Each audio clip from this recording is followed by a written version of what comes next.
అన్ని మిల్లర్ల గోదాముల కెపాసిటీ కలిపితే 65-70 లక్షల టన్నుల కెపాసిటీ కూడా లేదు. రేపు 24-25 ఖరీఫ్లో 75 లక్షల వడ్లు వస్తాయని అంచనాలు వేస్తున్నారు. మరి వచ్చేటటువంటి 75 లక్షల టన్నుల వడ్లని ఈ ప్రభుత్వం కొనుగోలు ఎట్లా చేస్తుంది? ఒక పక్క మిల్లర్ల దగ్గర ఉన్నటువంటి గోదాములలో స్టాక్ ఉన్నది, స్థలం ఖాళీగా లేదు. 35 లక్షల టన్నులు మెట్రిక్ టన్నులు యాక్షన్ పెట్టి అమ్మేటప్పుడు ఏం చెప్పిండ్రు? మేము మార్కెట్లో ఎక్కువ రేటు ఉన్నా ఏదున్నా కూడా స్థలం లేదు, రేపు భవిష్యత్తులో పంట చేతికి వస్తుంది, రైతులు ఇబ్బంది పడతారు, దాని కొరకే మేము ఈ 7-8 వేల కోట్ల రూపాయలకు సంబంధించినటువంటి సరుకంతా అమ్మేస్తున్నాం, మనకు ఒక 90 రోజుల లోపల గోదాములు ఖాళీ కావాలా, లేకుంటే రైతులు ఇబ్బంది పడతారు అని ప్రభుత్వం సమాధానం చెప్పేటటువంటి ప్రయత్నం చేసింది. మరి నిజంగా మీరు గోదాములు ఖాళీ అయ్యేందుకే టెండర్లు పెట్టినాం, ఈ అగ్గకు సగ్గకు 5గురికి అప్పగించింది కదా, ఈరోజు 1000 కోట్ల రూపాయలు నష్టం జరిగినా, ఈరోజు 1000-1500 కోట్ల రూపాయలు మధ్యలో ఎవరెవరు ఎంతెంతో పంచుకొని తిన్నా మీరు అనుకున్నటువంటి లక్ష్యం కూడా ఇంకా పూర్తి కాలేదు కదా.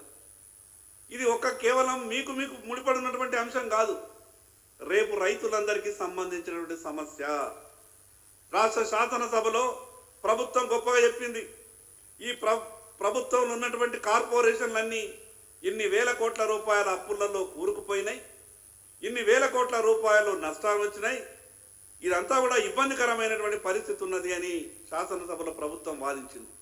మరి ఈరోజు మీరు చేస్తున్నది ఏంటిది? ఇంత పెద్ద నష్టం జరిగింది కదా, ఈరోజు 8-9 వేల కోట్ల రూపాయల వడ్లకు బిడ్డరు సరైనటువంటి సమయంలో లిఫ్ట్ చేస్తే ఈరోజు ప్రభుత్వం మీద వడ్డీ భారం కూడా తగ్గుతుండే. ఈరోజు 8-9 వేల కోట్ల రూపాయలకు సంబంధించిన వడ్లని మిల్లర్ల దగ్గర గోదాములో పెడితే ఆ డబ్బేదో ఊరికే రాలేదు, ప్రభుత్వం బ్యాంకుల నుంచి అప్పుగా తీసుకొచ్చింది.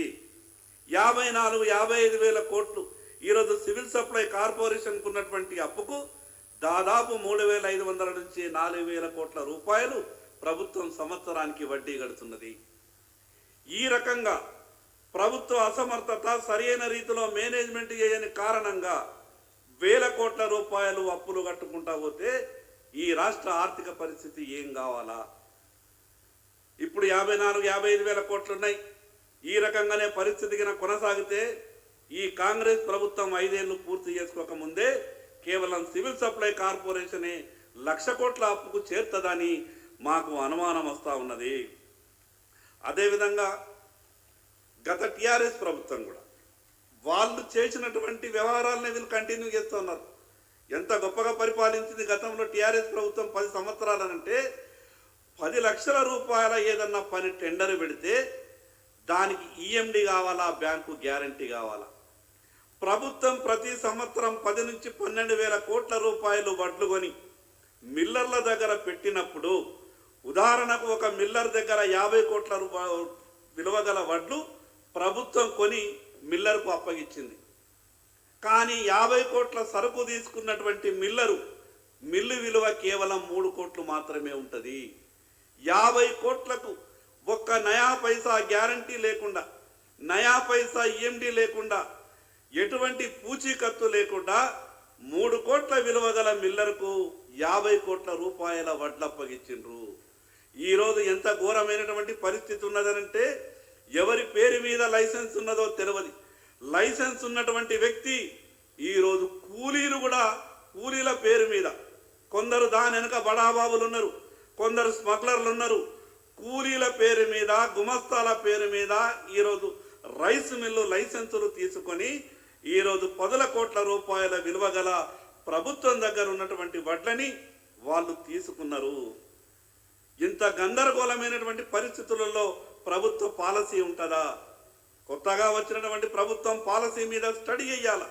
అసలు సివిల్ సప్లై కార్పొరేషన్ ఇన్ని 1000 కోట్ల రూపాయలు అప్పు కావడానికి కారణం ఏమిటని వీళ్ళు స్టడీ చేస్తారనుకున్నాం, ఉన్న లోపాలని సరిదిద్దుతారనుకున్నాం. కానీ పరిస్థితి చూస్తే ఎక్కడ కూడా మాకు మార్పు కనిపిస్తలేదు.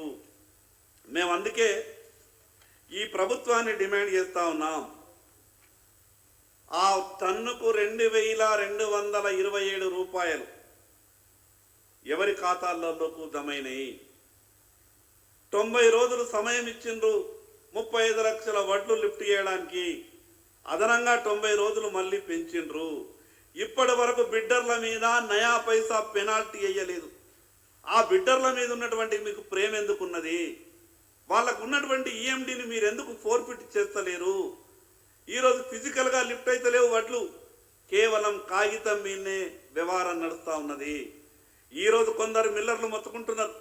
మేము చెప్పినాం కదా, ప్రభుత్వంకి ఎంతైతే ఖర్చు అయిందో ఒక కుంటాలు వడ్లు కొనడానికి, ఉదాహరణకు ప్రభుత్వంకు 2040 రూపాయలు ఖర్చు అయిందని చెప్తే, ఆ రకంగా మా దగ్గర ఉన్నటువంటి వడ్లకు మేము ప్రభుత్వానికి పైసలు జమ చేస్తాము అనంటే ఈ రాష్ట్రంలో ఉన్నటువంటి మిల్లర్లకు ప్రభుత్వం అవకాశం ఇవ్వలేదు.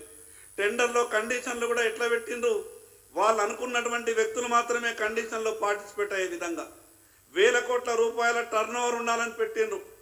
1000 కోట్ల రూపాయలు టర్న్ ఓవర్ ఉన్నటువంటి వ్యక్తులే ఆ బిడ్డింగ్లో పాల్గొనాలని చెప్పిండ్రు.